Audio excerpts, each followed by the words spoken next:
Hello, Avril. Nice to have you with me. Hi, Susie. It's great to be here. Thank you for having me on your podcast. Avril is Avril Lobo is a trauma-informed leadership coach for mid to senior leaders designing a meaningful life and career comeback after workplace burnout or PTSD. And I'm excited, Avril, to have you with me for this. I've kind of lined up about a dozen or so conversations on working through fear when it comes to putting out our authenticity, our magic, our gifts, our skills out into the world, because it seems to be the one constant that Sure. stops, that halts a lot of people. And so it's such a wonderful foundation to build on this episode, having this chat with you, because you are the the oracle as far as I'm concerned on fear. I remember a conversation we had, I think it was on Christmas Day via voice notes 2 years ago. I Right. was having a miserable time in Portugal. Mm. And the month previous, I'd hosted a webinar for in order to raise further funds for the charity that I'd run the London Marathon for in October. And although it went really well, in the weeks that followed, I I contracted massively. It was like a huge. I kind of fell into a sinkhole of who do you think you are? Get back in your box. It was a horrible, horrible experience, and it's been a long, I would say, long 2 years, Mm. kind of working my way back from that.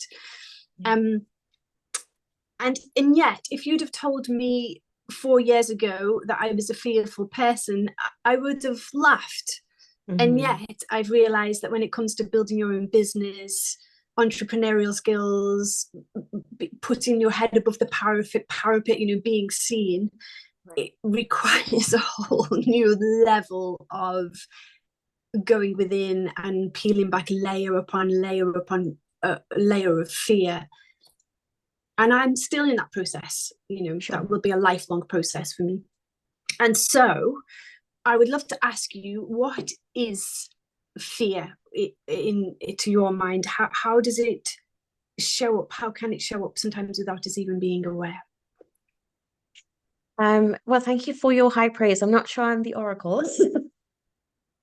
But I will own that I come to my work with having taken responsibility for doing the deep work um around how fear was showing up for me, how fear was present for me.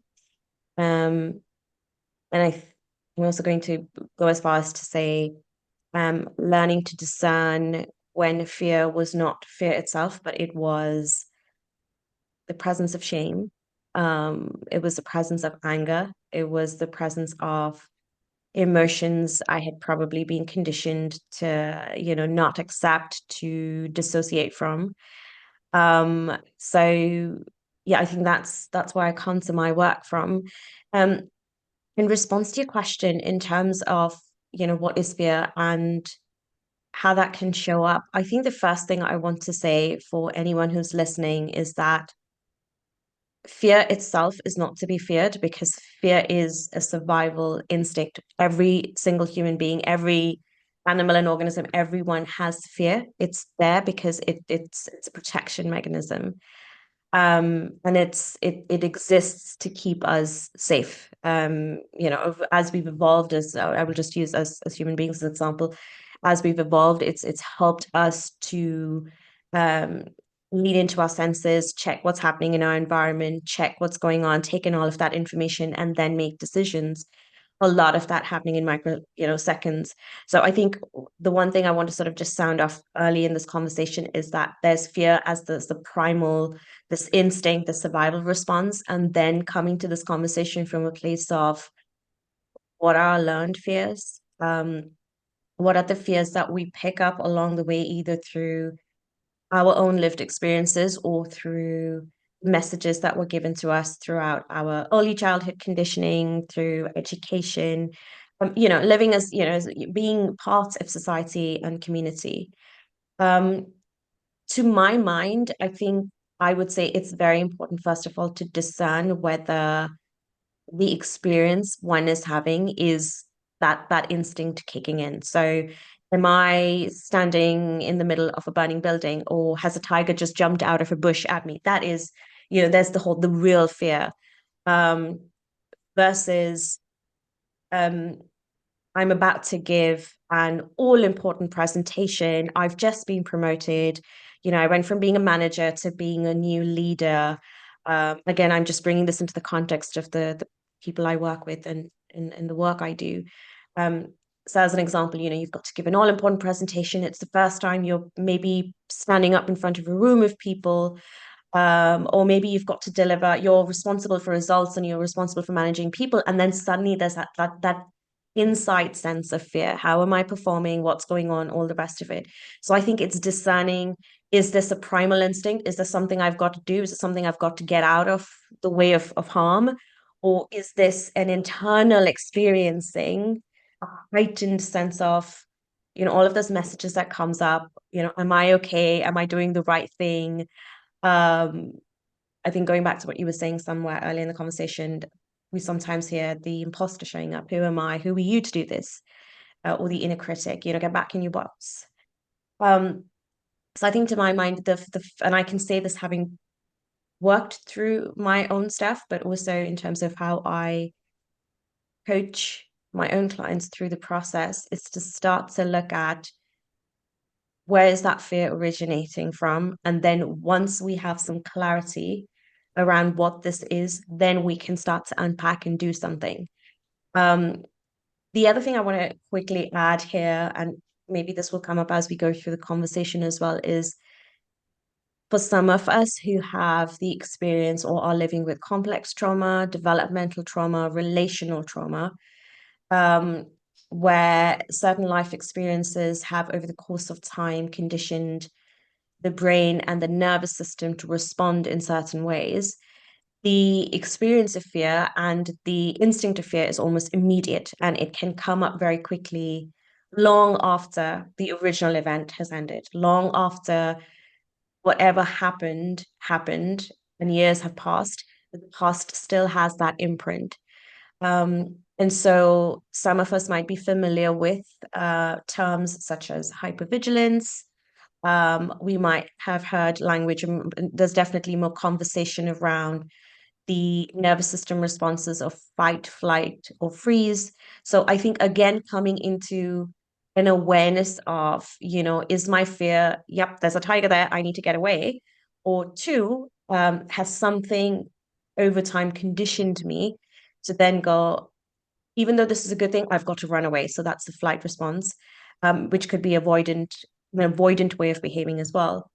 Or two, which is the freeze response, which is, oh, I'm just deer in the headlights. I've just got to stop here. And I'm completely dissociating from this experience, which is another way in which fear can show up. So I think starting to become aware of the origin of your origin point of fear, starting to become aware of one's own patterns of responding to fear.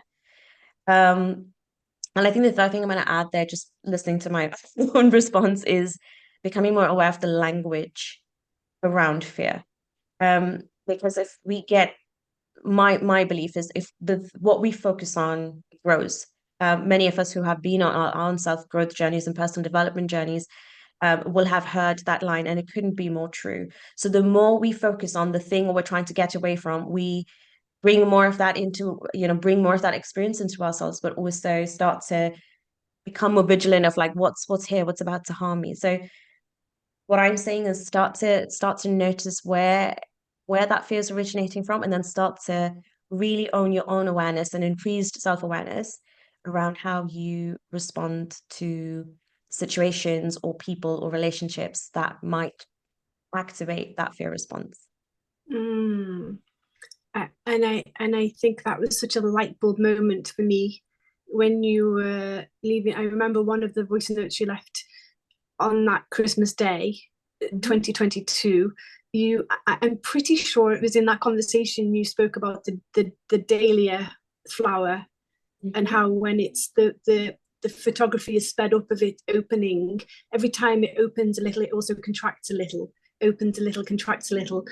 And it was such a powerful moment that for me, because I'd realized, the webinar that I'd done, I wasn't actually spiraling into depression and anxiety on the back of it. It was because I was actually becoming more of my true self.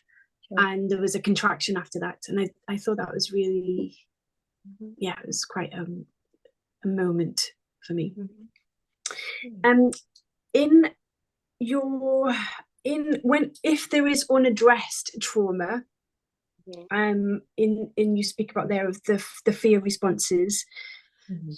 how can that hamper our creativity, our leadership potential, our expressing our true authenticity?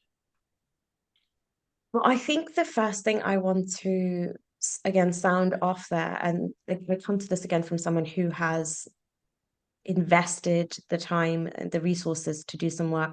I think if there's unaddressed trauma, first of all, if this is someone listening, I think the first point is to acknowledge that is the case. And then the second thing I think from there is to go, what needs to happen here before I can come to, and I think that's part of your question, before I can come to my creativity and leadership. And when I use the words before, I don't mean something needs to be packed up neatly in a box with a bow on top before you can then go to the next stage. What I mean is with trauma, unaddressed trauma, complex trauma, PTSD, all the different kinds of intergenerational trauma. Um, there are things that we can become aware of that we can work through. And that is where, interventions and tools like coaching and coaching relationships can be so powerful, because when there is that level of awareness and more importantly, that level of willingness to take actions and move forwards, uh, coaching as a sort of intervention, coaching as a way to move forward and develop becomes very powerful. But there's a significant level of work that potentially needs to happen before. And when we're talking about unaddressed trauma, I just want to also sound off that the role of therapy, the role of potentially looking at a medical diagnosis. Now, this is not about medicalizing things, but making sure that what needs to be treated potentially or looked at is looked at appropriately by the right professionals. And so someone isn't going, I've got unaddressed trauma and I'm just going to hire my next coach and I'm going to, hit all of these big goals, which is, I just wanted to say that because there's just so much of that seems to come up in the coaching world and even in the self-development world. This isn't about bypassing our experience. This is about owning the experience and really taking responsibility for, there was a time in my life where what happened happened, or there was this event where what happened happened. Um, for a variety of reasons, and for different variables, the experience of trauma is now within me or lives within me. Um, do I need to unpack or explore the root causes of some of these things appropriately, decompress some of this appropriately, take the wisdom of that then into the next thing? So again, I just want to sound, this isn't about, you need to have it all fixed, and this is not about fixing to then go on to creativity and leadership. I think these can definitely coexist. And that was my experience too. But I think when we do the deeper work, whether that is for myself, for instance, I went through a significant period of trauma therapy, which was of my choosing. That was then coupled when I felt I had moved to a certain level of, yep, I can take responsibility for my stuff and I can show up appropriately for taking actions and all the rest of it, then went on to do other development work. So I think coming back to how might unaddressed trauma influence some of those responses and activate some of the fear, I think again coming back to where does one's nervous system hum? I'm always curious about, you know, um, whether it's myself or if it's a client I'm working with, are we in one of the fight, flight, freeze, fawn, flop responses? Um, is that the language I like to use is that our home? Is that somewhere we default to, even when we are experiencing something new and beautiful and it's just the dream we wanted to and we're stepping into it, but the nervous system has not been conditioned enough to go, it's safe to come to this place. So I think that's one part. um I just briefly touch upon attachment styles. Some of us might be again familiar with some of the language that we're seeing again more and more. You might notice in the social media space, but definitely in personal development world around how our early childhood experiences can inform our attachment styles in terms of having an anxious attachment style or avoidance. So again, when we are aware of our patterns and where we tend to default, and we're doing this right without we're not thinking about it. We're not going, oh, I'm going to run away. We do run away or we do freeze. Um, and I think the last thing I think around is when we start to become aware of these different patterns and where we're humming as such, is how can we bring greater levels of self-compassion and like we've never done before through the process. Because when we're talking about trauma that hasn't been addressed, we are choosing to show up for ourselves like maybe no one else has shown up for us before. Like maybe we've not had that support before. So we are starting to become our own hype person, but we're starting to do it not from a place of superficial kindness. We're doing it from a place of, hey, I am my own safe place first. And so I think building that level of internal sense of security, safety, self-trust. I think some of this again happening through whether that's happening through therapy, coaching, different appropriate places to go and do this work. And having those support systems and having those people go, actually, what do you want to do here? And really starting to own your own actions, right? What do I want? What's going to happen next? And allowing, I think there's an internal allowing mechanism that needs to kick off around it's safe for me to express myself. It's safe for me to write this blog post. It is safe for me to host a podcast, which is what we're doing today. It's it is perfectly, acceptable, and the world is welcoming for me to show up in all of the ways that I show up and to offer my gifts in all of the ways that I want to offer them. So I'm not sure I've entirely answered your question, but I think in summary, what I want to say is one is owning our responsibility for doing the work of addressing trauma, because if we leave it unaddressed, it isn't going anywhere. It is sitting there. So that's one. Two, doing what we can, because I do understand there is the piece around the options that are available to us, the privilege that some of us might enjoy. And so what is available and possible for you to access and then continue to do that work. And then three, really owning those patterns, becoming more self-aware. This is where I go, this is what I do, this is what I tend towards, and how can I make different choices? Because I really want to express myself through my creativity. I really want to show up as a leader. And it's okay. And again, I think coming back to that sense of trusting yourself and trusting your choices, but you can only do all of that when I'll change that language there. I can only do all of that when I start to build that sort of sense of trust and safety within myself. I get to do that. I get to have control over that. And that's kind of related to one of my questions that I had about integrating intuition with fear, because I think there have been times in the last 4 years or so when I've thought, yeah, I'm trusting my intuition here, when actually I was just forging through fear and I wasn't listening to perhaps a full body, no, you're not ready for this, or this isn't quite aligned with you, or how can we how do we balance intuition with a full, how do we kind of navigate that?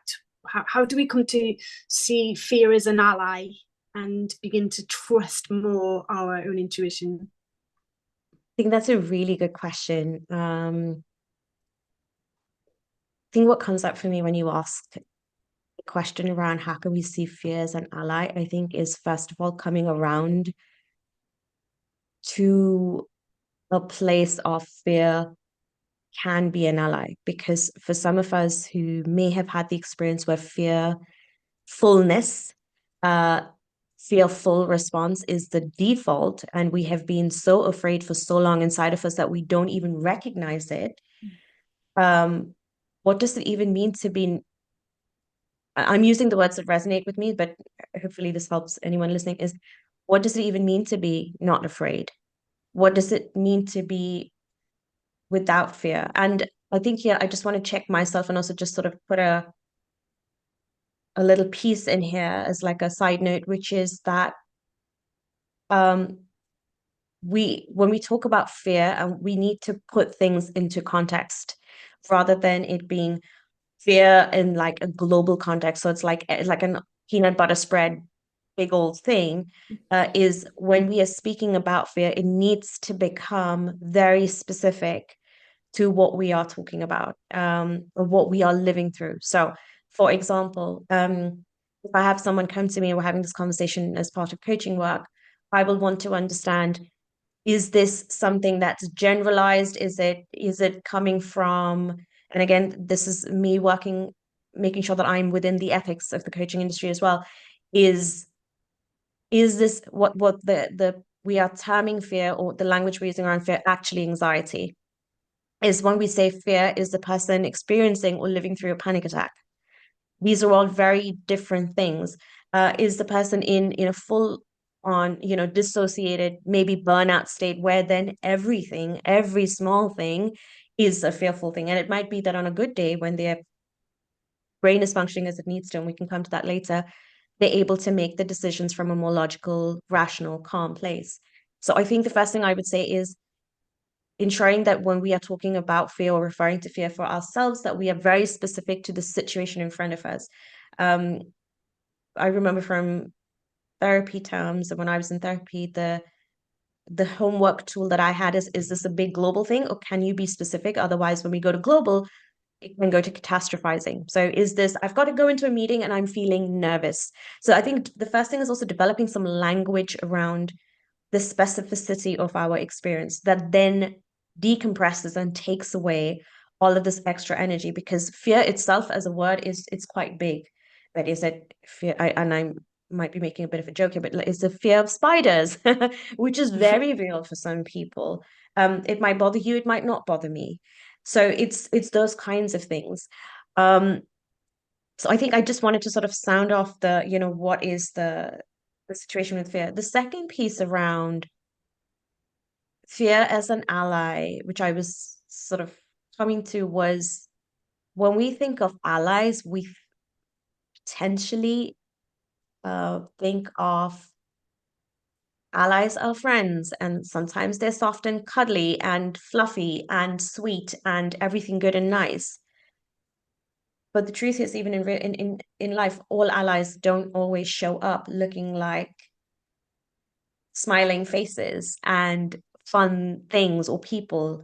Allies are also the things and the people and the relationships that challenge us, but they are there to support us.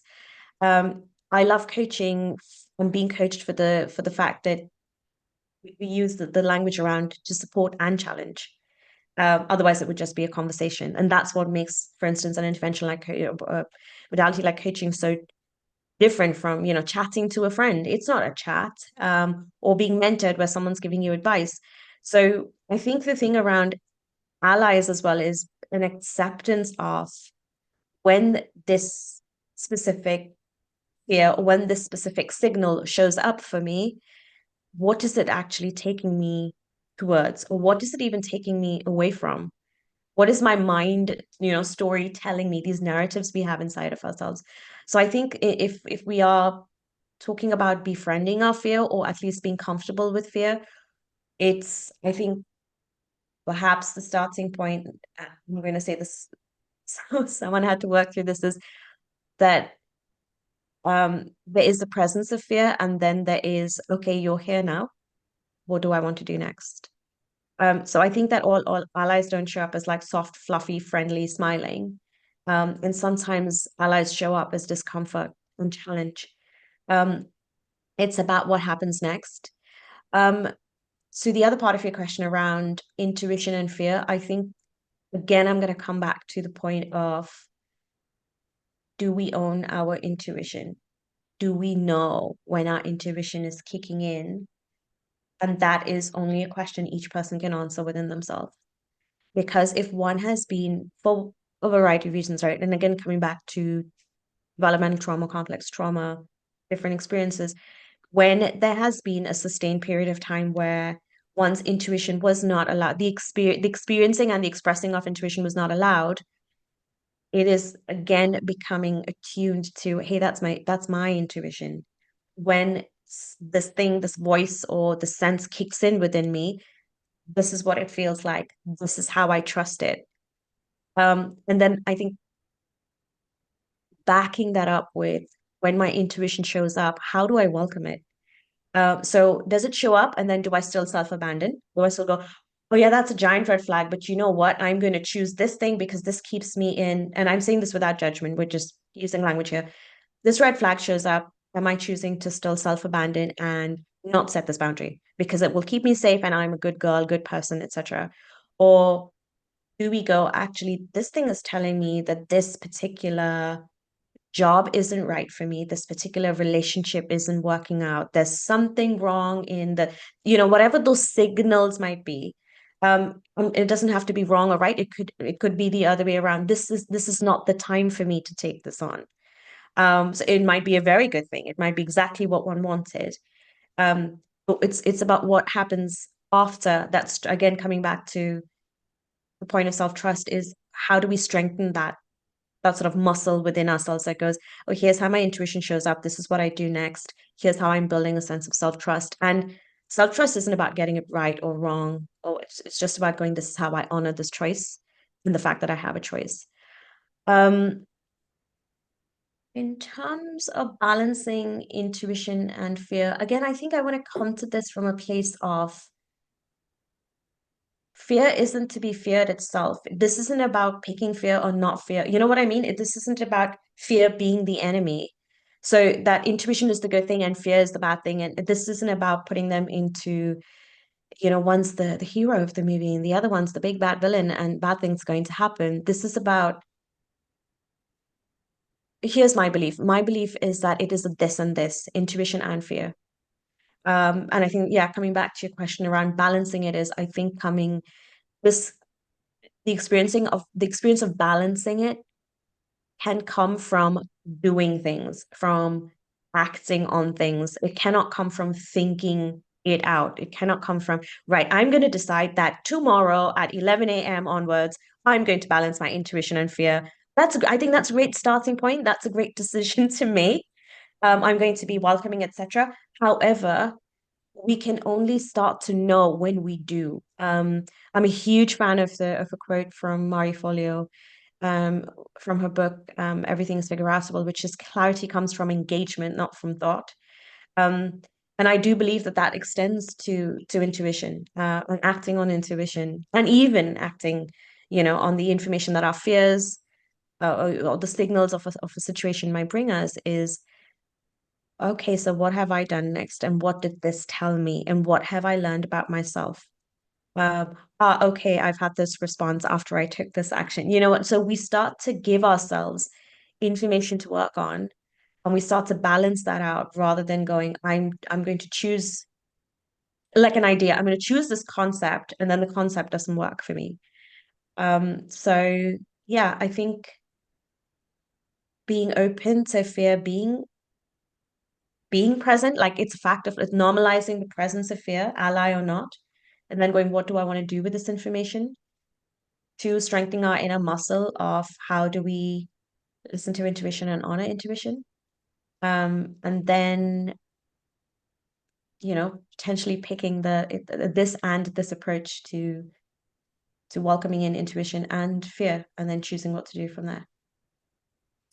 Yeah, that really answers beautifully one of my questions, which was, how do we start feeling what is the right direction for us, as opposed to thinking our way through fear? Yeah. Because it's been my experience that thinking our way through fear doesn't get us very far very quickly. Kind of. May I add something there too? I think that's a great thing, bringing up Please. about feelings and thinking. I think there is this other piece around we can't feel all our feelings because we can't trust all of that information and data. There's just a lot, like the ways in which our nerve systems are conditioned individually, the ways in which each person and each human being will have a different experience of the same situation. There's just so many variables at play, but we can't trust all of our feelings and we cannot trust all of our thoughts. There's so much of repetition. The data that usually surrounds this is that we have up to like 60,000 thoughts a day. 85% of those are negative. 85% of those are repetitive. So there's just a lot of stuff going by. It's like standing on the side of a busy highway and just watching all of the traffic. So if one sits to sort of, you go, I'm gonna sit and believe every single one of these thoughts, and I'm going to feel all of my feelings, we will be way over capacity, and we're not built as human beings to be able to process that level of information.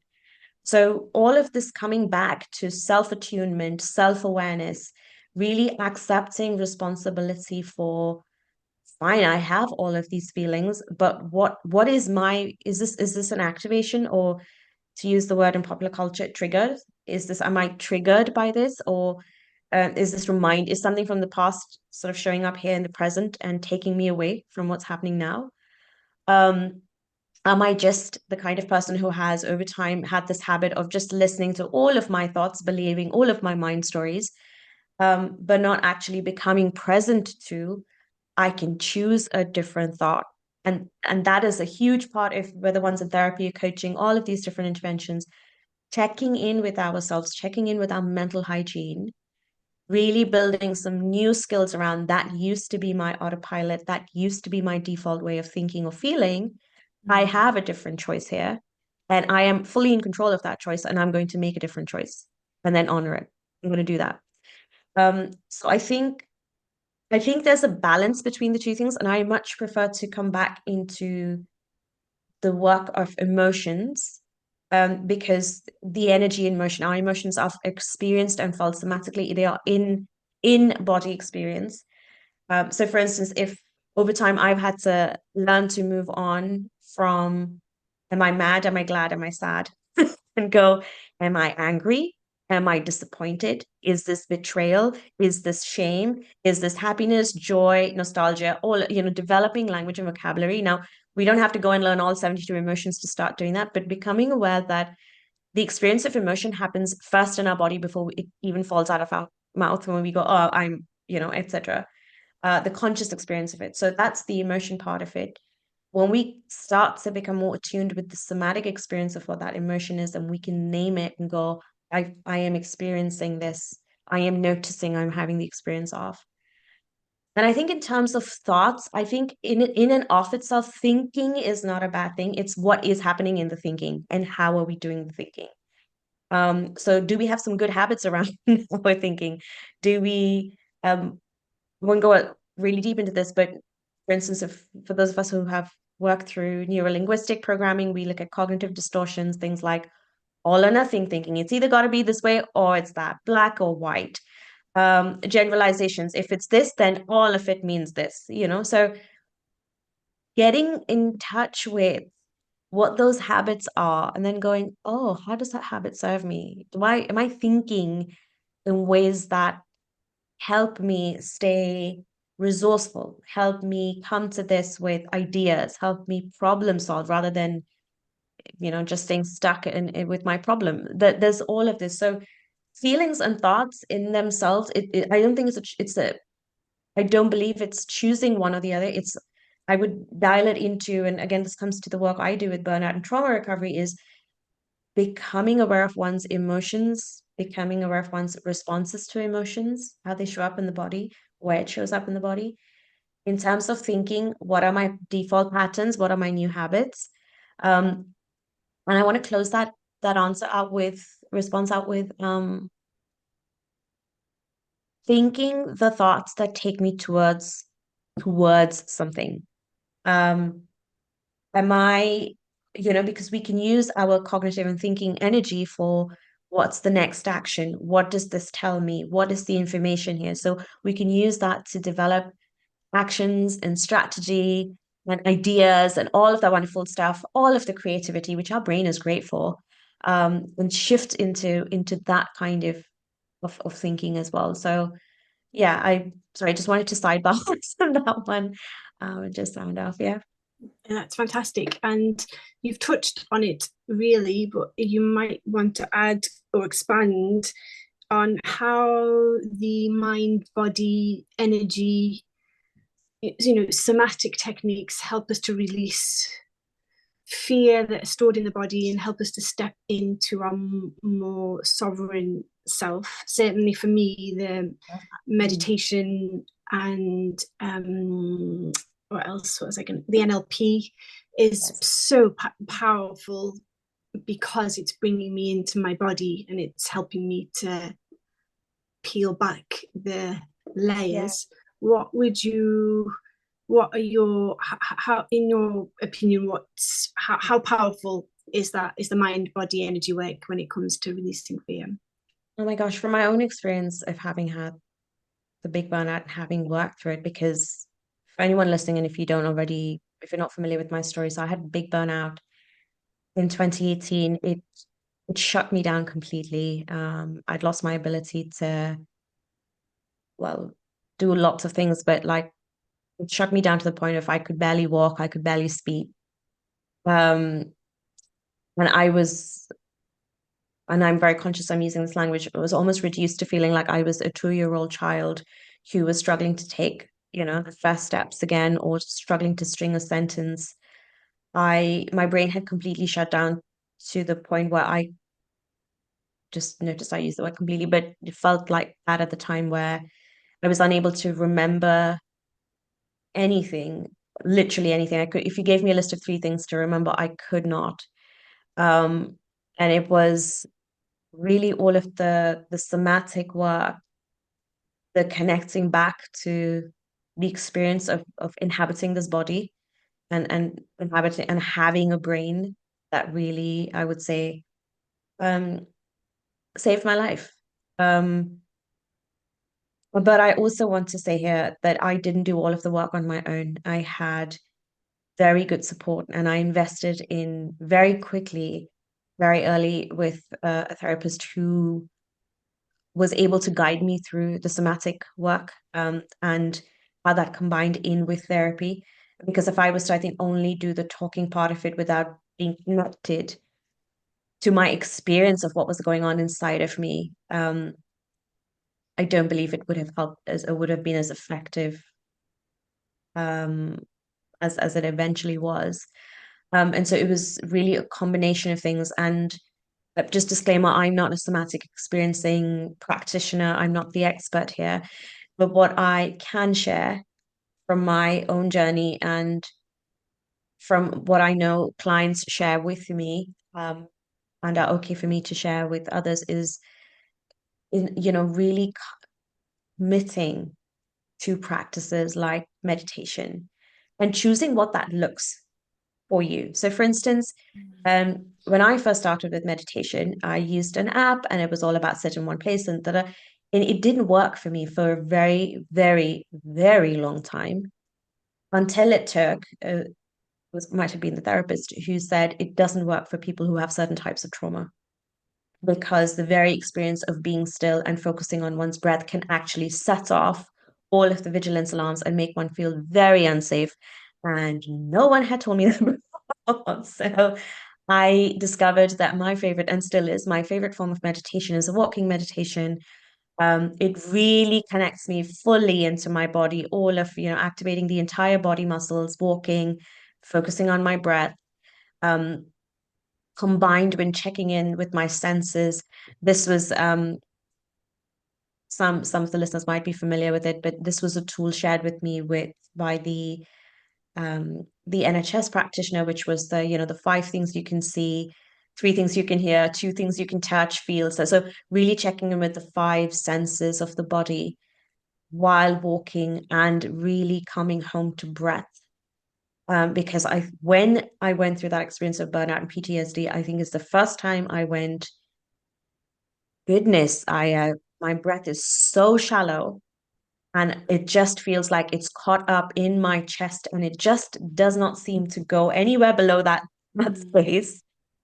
that it was, I think it was a strange experience. It was almost like simultaneously it was frightening and comforting all in the same moment to go, oh, what's happening here?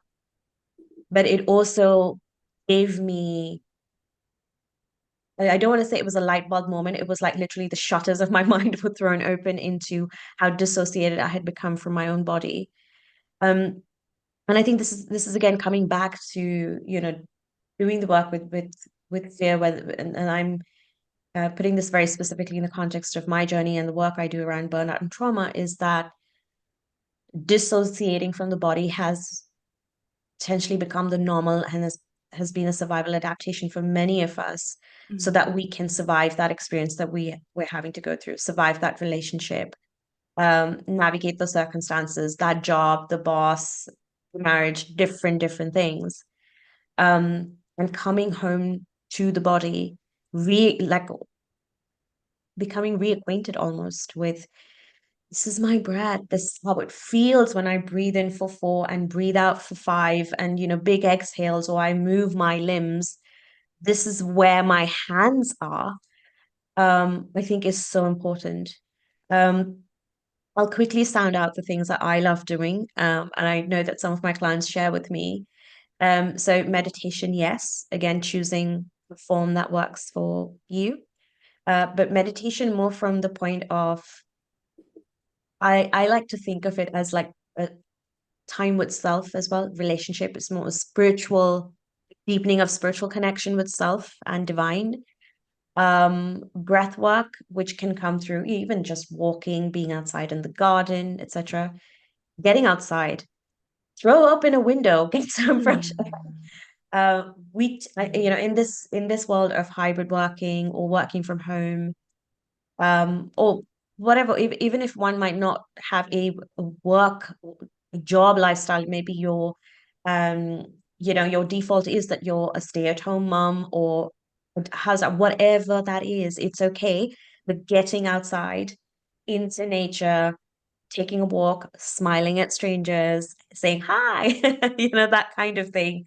um Checking in with our senses, what's going, really looking up from the pavement, going, what's going on around me, allowing what's on the outside to just have that sense of joy, wonder, awe.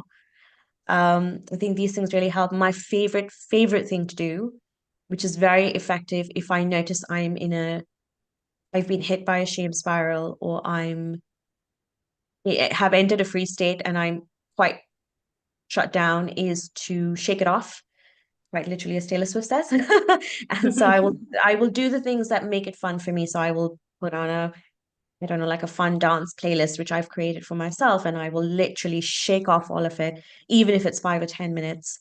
If that doesn't work, I will go outside. So it's having a variety of tools at my disposal, which work for me, and then knowing and going to them very quickly, rather than going, I'm just going to wait for this to completely shut me down or to have a full-blown panic attack before I can look after myself. Um, the I think that but when I do burnout and trauma work, I think, with also, given that there are cultural differences in how we experience life. So, for instance, in the East, we might think, there's much more of the being in the body, spiritual connection, yoga, meditation, breath work. These were all very much part of my life as a South Asian woman. In the West, there might be a tendency more to be more up in the head, less in the body.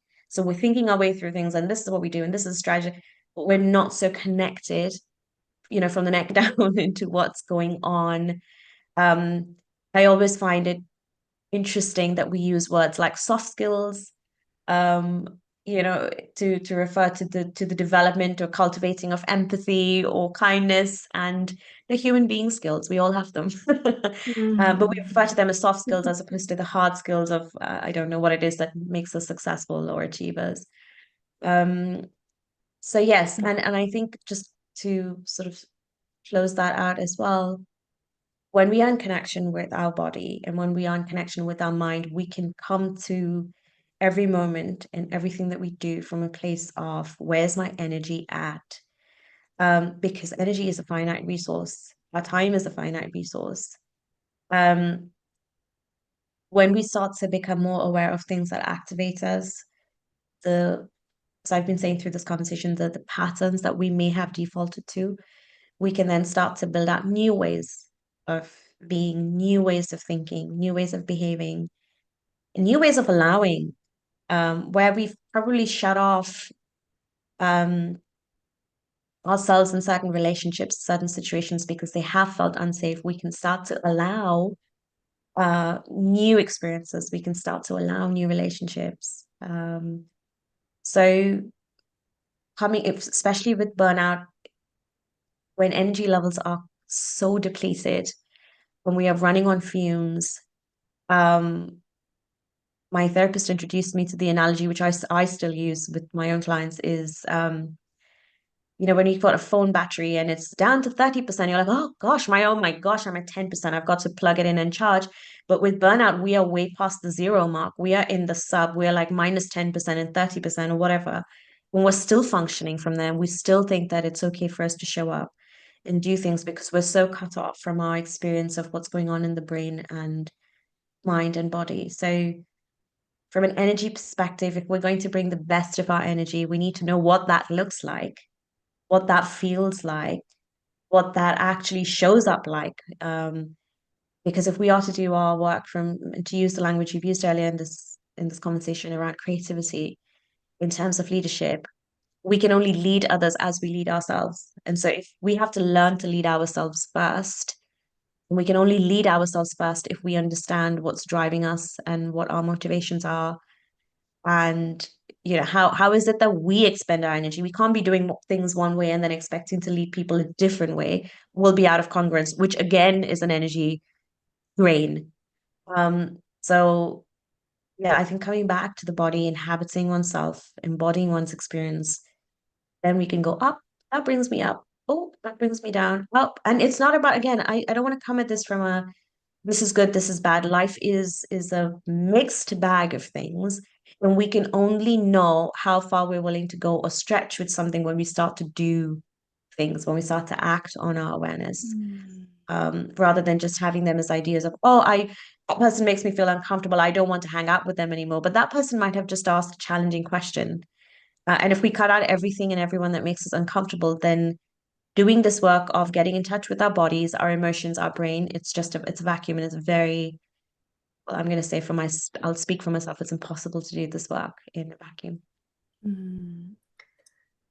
I love all of that, and it's fascinating to me speaking about where the energy drains, what's bringing me up, what's bringing me down, because sometimes people ask me, because as I continue to heal from autoimmune disease, or narcolepsy being one of them, which of course is all about fatigue. And so sometimes people will ask me, so is the narcolepsy gone now then, Susie?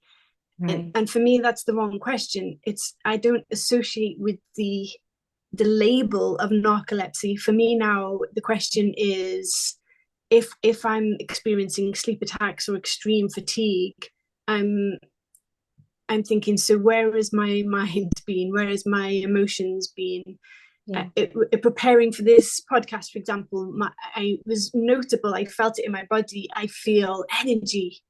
Mm-hmm. And that's a kind of a magical place to get to when you can kind of associate, I'm feeling really fatigued. This is making me feel really cloggy and kind of dusty in my energy as regards, and that's a wonderful thing, because then you can kind of follow the nudges. Then, this is bringing me up, so I'm on the right path. This is making me feel lighter. I really, really love that.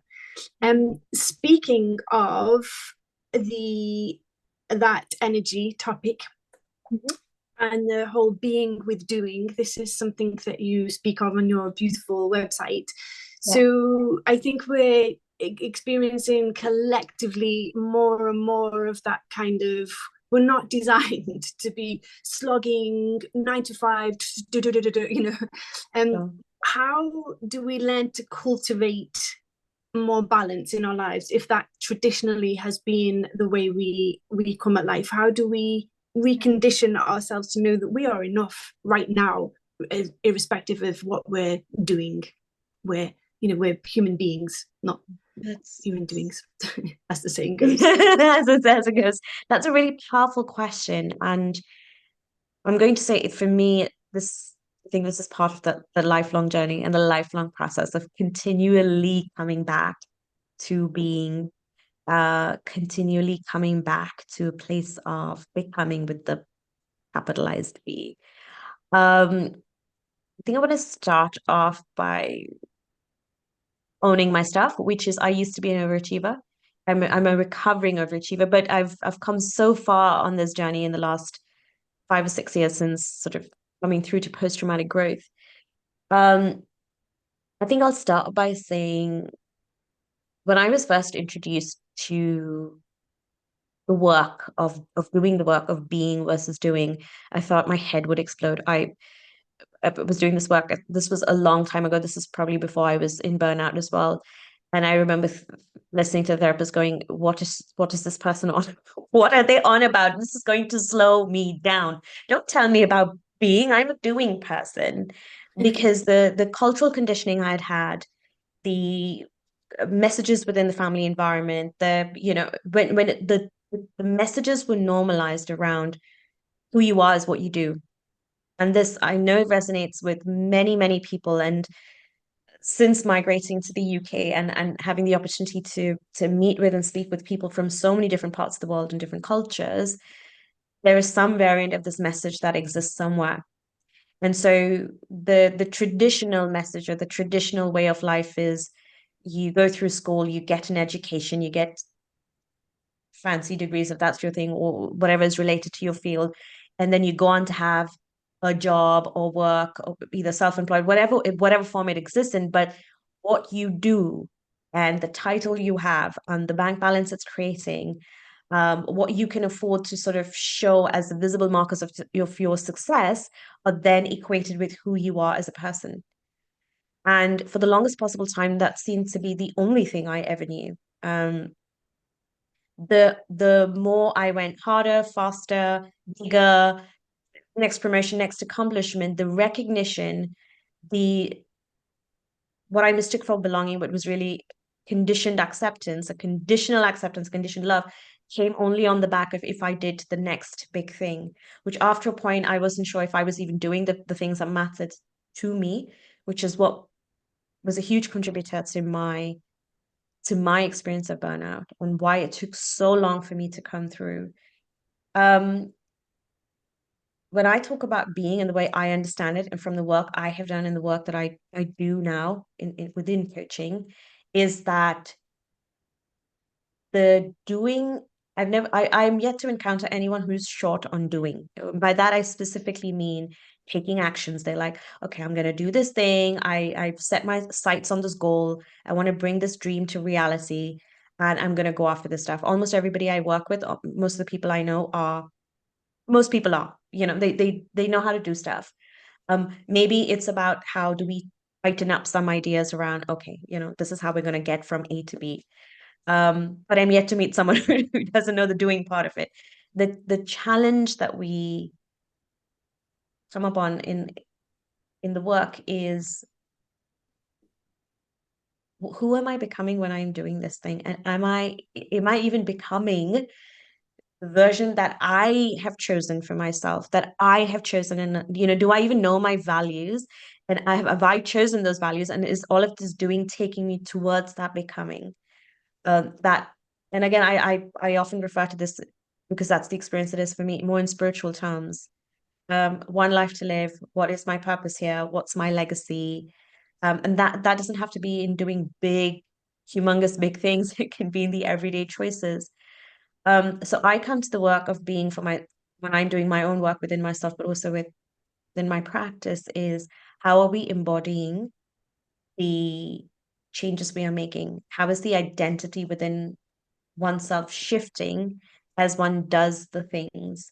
Or is the sense of self-worth, which is not negotiable, worth is whole, full, beautiful.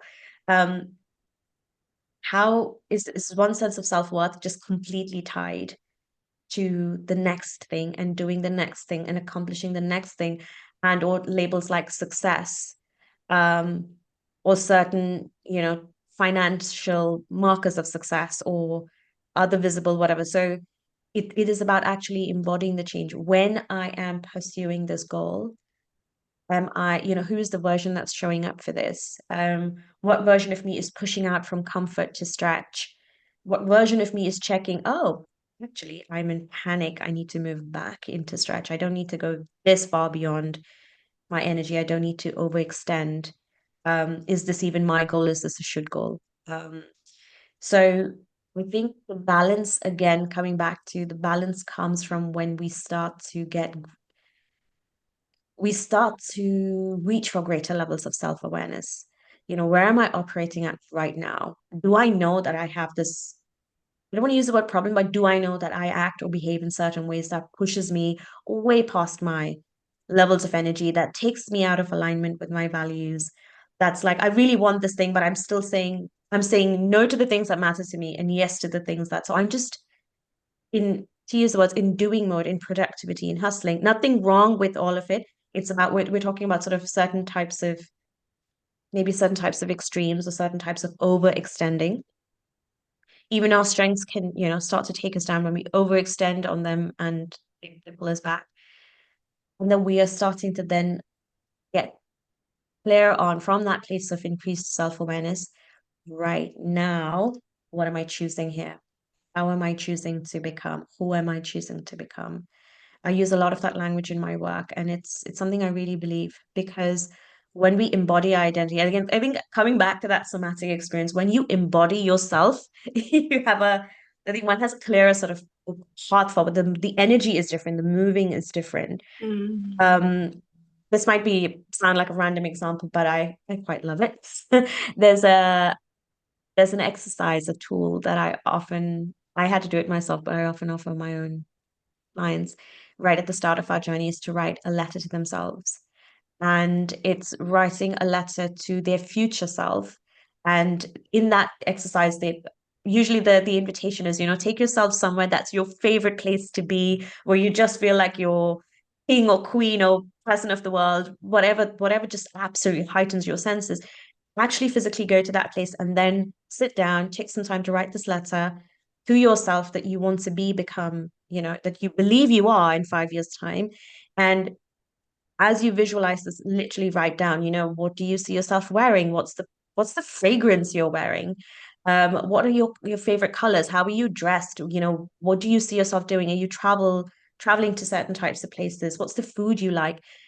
Because a lot of the doing takes us away from the things that matter to us, the things that are, and when I say matter, I mean really meaningful to us, the things that give us life.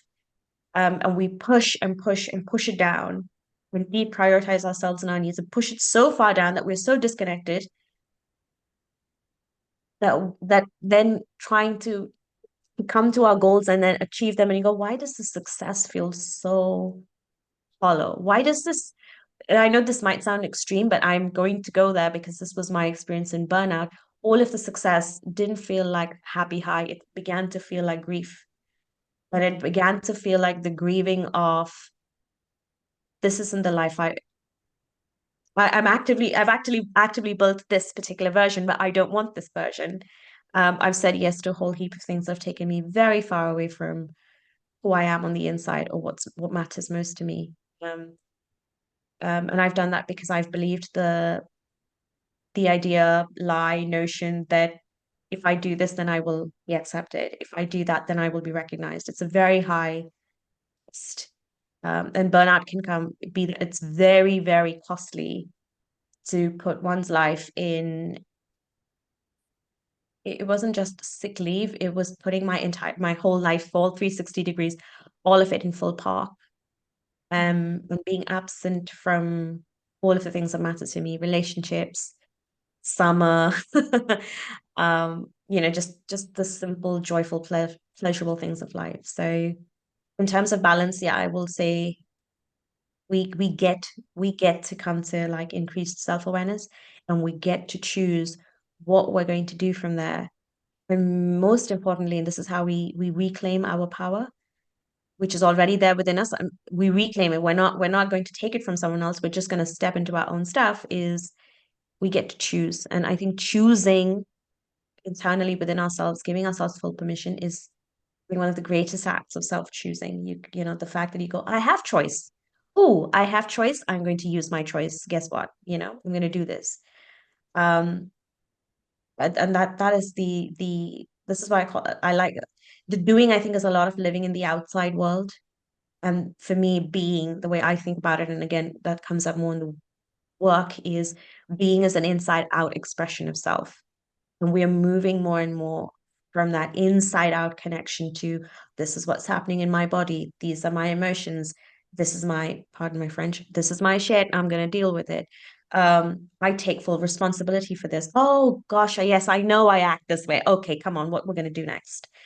So really an inside out expression of self. And I think again, coming back to some of the things you've been saying around creativity, around leadership, around joy and pleasure, when we are more in relationship with ourselves, we are more connected to ourselves, then we can bring the best of our energy to how are we going to show up in the world? What are we going to offer? What's, you know, what the best of ourselves. So yeah, and compassion. Yes, compassion. For the self-compassion. You touched on values there, values and beliefs being a huge part of our studies and journey with the Coaching Academy. And on your website, you mentioned that your values are growth, autonomy, and connection. Yeah. How does someone figure out what their values are if they're starting out in creating a business or moving towards putting out their art or writing? Or how does someone even figure out what are my values? Because I don't think I knew exactly. I don't think I could have written down what my values were with the clarity that I can now. I couldn't have done that 4 years ago. No, I'm just going to say this because I want to own this for anyone who might be listening. I was 40 years old before I heard or understood the importance of this piece. And it really came at the start of doing my own coaching qualification and really becoming immersed in that work. And again, it was like, it wasn't just a light bulb, it was like a floodlight went off in my head. I was like, oh my goodness, this has been the missing piece all along. And since then, I've gone on to do my own deeper work around value so that I can sort of lead my clients through the process better. Um, One of the first things I want to say is, I think in terms of what values are, so for instance, if we were to take a value, the thing that's important, like let's say joy. Actually, that's not for me. That's not a let's take growth, because that's the value that I mentioned. What growth means to me now and what it might have done 10 years ago, completely different things. What growth means to me and what it means to you, different things. So these are abstract labels, but as long as one is absolutely has clarity on what that means to you and how that specifically shows up in your life. And I'm going to use this language around how does that value expressed in your life? What does that lead you to do? And I deliberately use the word lead because I love the whole values as a North Star. And it can be one value, it can be your top three.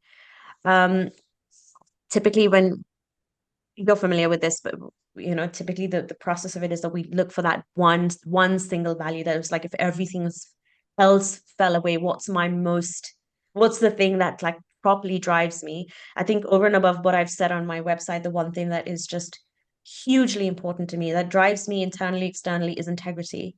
But what that means to me and how I look for it in others or in myself can be very different for yourself or, you know, from others. So one is that whole piece around they are labels that mean something to us, but we are often very clear within ourselves, and it might be sitting in our subconscious around how that shows up. Two, our values are not fixed, meaning that they can change, they are flexible.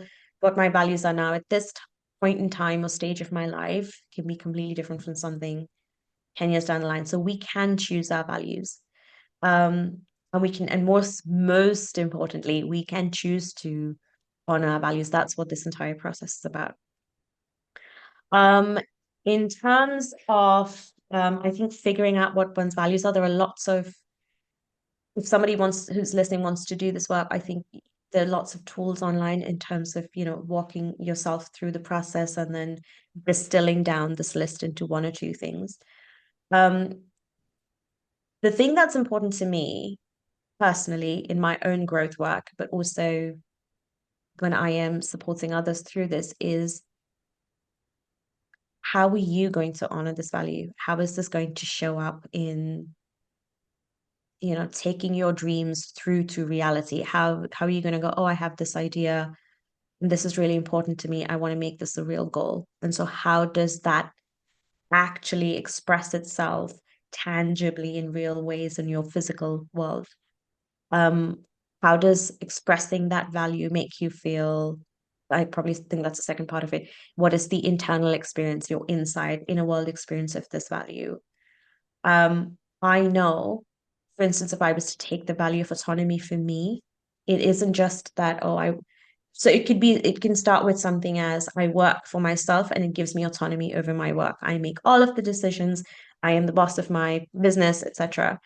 Um, but on a deeper level, it is also when I show up to collaborate with someone, when I write a piece or produce a piece of content, when I am onboarding a new client, what does autonomy look like and feel like inside of myself in that process? And what are the signals that tell me that I've moved away from it? It could be certain levels of discomfort, and I don't mean discomfort that is associated with growth. It's like, no, red flag discomfort. Um, so I think that's sort of the piece around values. Um, one of the quickest ways that I get people to identify their values, and it's one of the ways I do it. I don't know if anyone listening would agree or disagree, is to what's the thing that makes you really angry? What makes you really, really angry? And again, I'm not in a global context, in a specific context. You've had a boundary violated. What was really upsetting to you about that? And usually people will like, if I was to just ask, I do this often with my clients. You ask someone a question and they will go, "Da, da, da, da, da," and they will give you a whole list of things. And in all of that is one thing that stands out really clearly. Something violated, it crossed a line, it pushed up against this invisible edge. And that edge is the value. And that is yeah, that's not. And sometimes it's so interesting to me that anger is such a clarifying emotion. And it's actually the more difficult. I'm not often a fan of using the word negative, but for the sake of simplicity, it's the negative emotions that will push up against something and go, actually, that's what's important to me. And I personally, for my own self, and as a tool, always work with, if I'm really noticing anger, the experience of anger, I go, what's not happening here for me? So it could be something as what makes you angry. Really start to reflect on that. This is something anybody can do. Journal it out, spend 5 minutes with yourself, take yourself to a quiet place or for a walk or for a coffee and go, what just happened here? Maybe you had a difficult conversation with the manager or had it out with someone, or something happened on the bus, I don't know, whatever it was, and then go, what just happened here? What is this telling me? What's important to me here? The what's important is usually the answer. Um, the other one is around, and I just want to be a little bit careful here. This isn't about like rigidity or flexibility, but many of us will have a sense of, well, most of us will, sense of like, what's your hard no? Like, what are the non-negotiables? You're like, if I'm just never going to cross that line. And there's something about the hardness, and it's not just surface level, go deeper. Why is this so hard? What makes this? What and so what and so what? And it's those non-negotiables. Like, would you like to use like would you betray someone? Why no? Because honesty.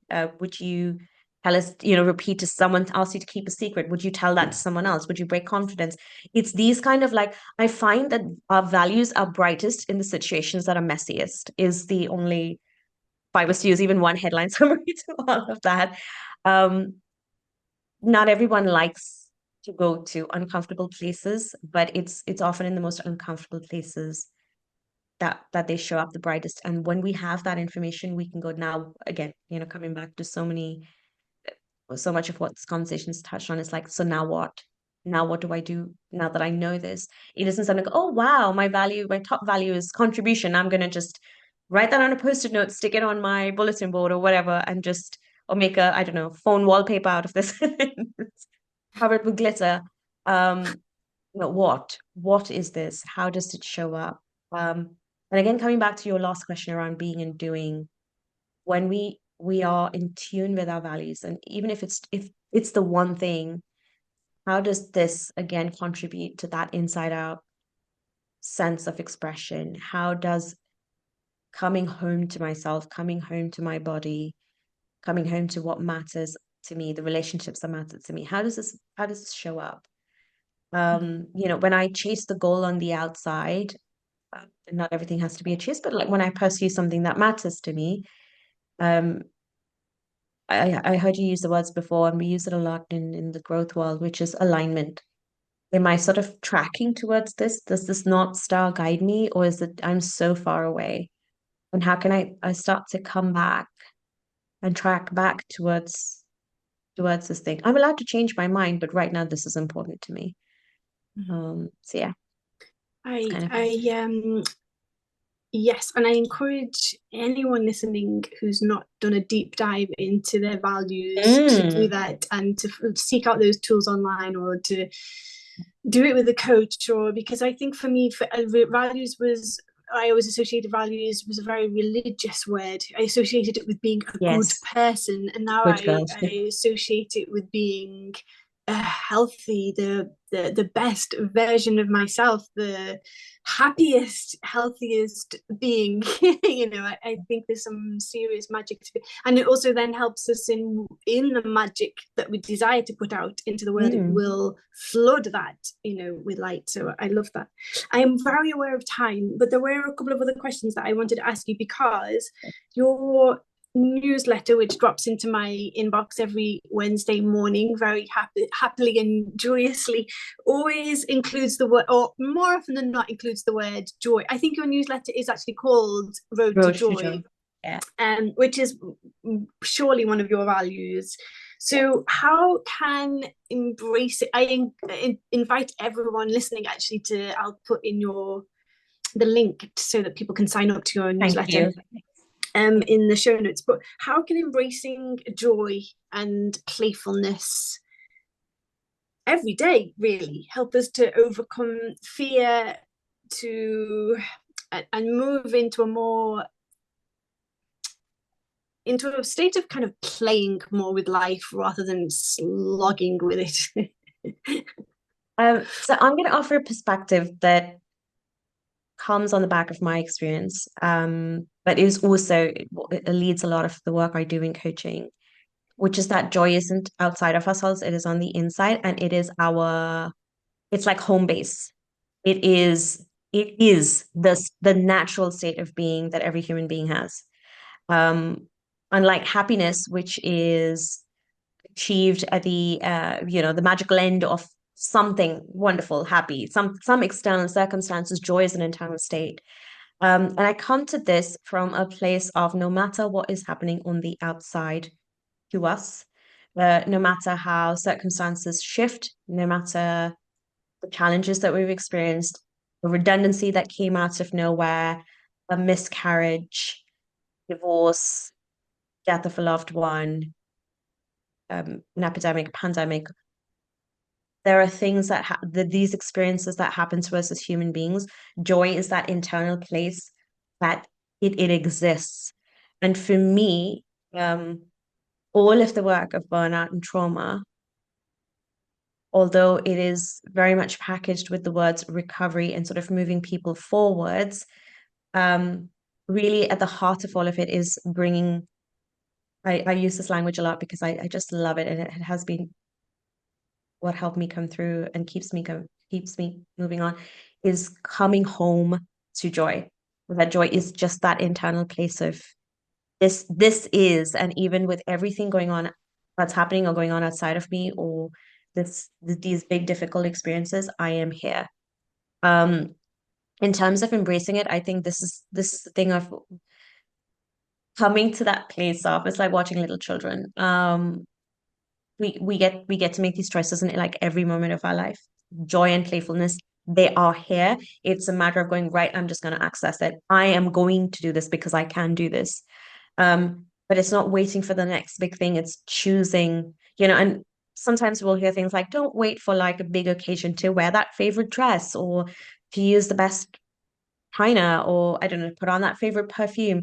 But it can be anything and everything. It can be, yes, I can go outside for a walk. So I am going to go outside. I don't need this outside permission. And I want to go back to something you shared, which I think was very powerful and it resonated so much with me because that was my experience. Something, someone, a system gave us the idea that we had to fit into a mold and fit a certain version and remain in a certain survival adaptation to be the good girl, to be the good person, to be accepted so bad things wouldn't happen. But joy and playfulness are like that badass. I am a whole person. My self-worth is non-negotiable and I can do these things. I have choice, I have voice. So when I write that newsletter every week as well, it sometimes I'm very conscious that, oh, this isn't the happiest of of emails, but the whole point of self-leadership, from moving from self-leadership to leadership, and moving from, living on fumes and burnout to getting through to the other side, either in post-burnout growth or post-traumatic growth, is joy is accessible to us all of the time. It is just that journeying towards homecoming. And always coming home to ourselves. We know we can lead ourselves again from that inside out place. And then we can bring the best of ourselves to the world. So I don't have any top tips other than I think the headline thing I think I would say is you get to give yourself permission, and you're the only person who needs to give yourself permission to come to the world from a place of joy. You don't have to do anything. It's not something outside of you that needs to be achieved or chased. You get to make those decisions in every little moment. You want to put on the red lipstick and go to work, do it. You want to take a break and do it. So it's that listening. I think coming back again to some of the things we're talking about, listening to intuition, honoring intuition, noticing those values, all of that stuff. But it's all that good stuff. It's all there. Joy is within us. I feel very strongly about it. But it took me more than 40 years to figure it out. And it is that journeying back home. Same. And the final two questions. You mentioned leadership there a couple of times, and it's fascinating to me because you speak about leading without a title. Leadership is a huge interest for me because it shows up heavily in my human design, my numerology, astrology, all of it. And what card did we pull, Avril? Oh yes, yes. Before we The stag started, spirit leadership, yeah. yeah, the leadership card, and before we started today. So, what does leading without a title mean, and how can that approach empower us to overcome fear, regardless of our position in life? The first time I heard that language, and I just want to share this quickly for anyone who is listening and might be interested, comes from Robin Sharma's book, Lead Without a Title. And I remember just when I saw that I still have the book and I've read many times, I was like, oh, wait, what? Because the conventional messaging, the traditional messaging of one is a leader when one has a fancy job title and has a bunch of people reporting into them, and then they travel up in this linear progression up through the job ranks, and they're the true leaders of the world, or they are famous people or well-known or politicians or all of that kind of stuff. But lead without a title to me, in essence, is we get to lead ourselves, and how we show up for ourselves puts us firmly in a position to lead others. And by that, it doesn't necessarily mean you're the leader of a group, but you are seen as someone who has voice. Your voice is recognized. Hello, cat. I see a cat's in this background. So, and that you are able to, and again, coming back to some of the things we're talking about, able to bring the best of your gifts, your skills, your past experience, all of that to contribute to in any and every way that you want it to this world, whether that is volunteering in your community, whether that is being the in a leadership role within your household. The person who makes, your decision making is trusted. So there's all of these different ways, but we don't need to have a job title to validate our sense of identity. Um, we don't need to take our sense of self-worth from head of XYZ at WYZ company. It comes from an inside place of, I know and understand what my strengths are. I know and understand how I show up in certain situations. I can be trusted to move this particular decision along, or I can be trusted to, um, maybe just say the unpopular thing so it's not, I need to have a title before I can use my voice, my choice, or be seen as a voice of authority in this place. I like that, and I think it again pulls all of this work back into that word you used before, that sovereign self, that inside out place, Mm. the fully wholly powerful person that one is. I love your cat. Mm. Sorry, I have to say. You It's know, just I'm so sorry. Thought he might be asleep for the whole conversation. He's final question. Avril is I didn't want to. I don't want to close out the chat without touching on authenticity. I know it's a huge Mhm. topic, but we hear that, or I hear that phrase bandied around a lot. We have to be our true authentic selves when running our business, or being a coach or a practitioner or artist, whatever. What is the importance of being authentic self? What does it even mean to be our authentic self? To me, what it means is to be in congruence with yourself. And so the way you're thinking, feeling, acting, saying, doing all shows up, joined up. And again, I say that from someone who had for a very long time fractured parts of self, which was, this is how I really feel on the inside. These are all of, for some of us who may be familiar with the terms shadow work or light work, and these can be, there's lots of wonderful resources if one looks online. There were all these fractured parts, and only certain parts were overextending to remain in these high functioning ways of achieving, etc.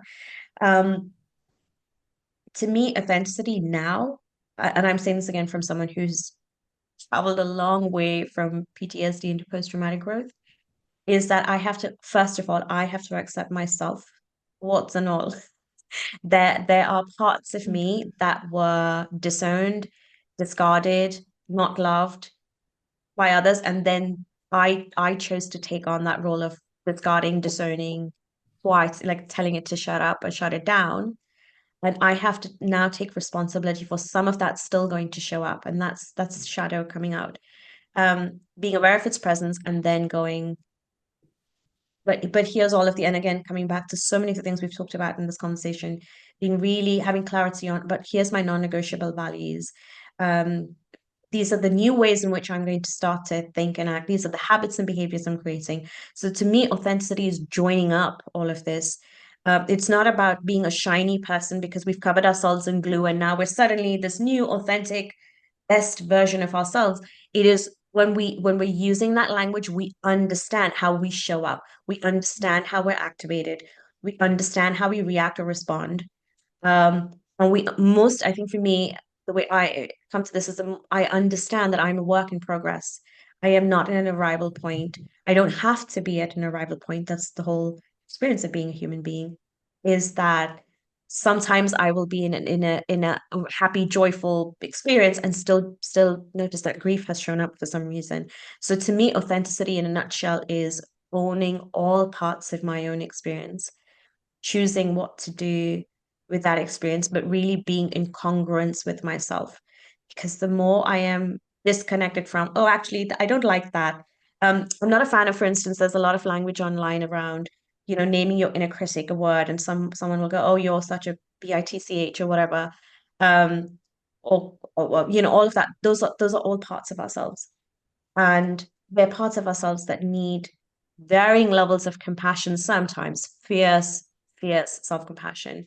So if we're going to be authentic, we are going to have to really take ownership for, this is all of me, and sometimes I am a messy, well, I am a messy human being. Let's take the sometimes out. And I'm not always going to get it right or wrong, but being authentic means that what I am saying or doing aligns with my belief on the inside, that aligns with my values.